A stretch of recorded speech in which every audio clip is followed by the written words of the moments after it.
మొన్న ఈ మధ్యన నేను ఒక వీడియో పోస్ట్ చేశాను.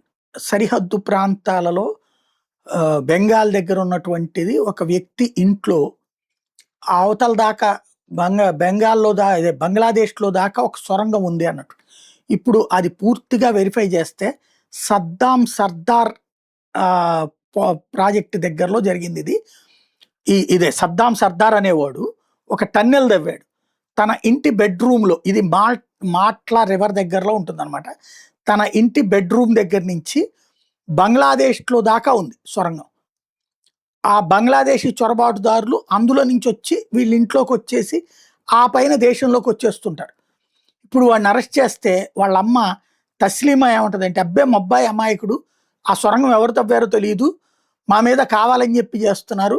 ముస్లిములు కాబట్టి మా మీద ఆరోపణ చేస్తున్నారంటూ కొత్త పల్లవి అందుకుందనమాట.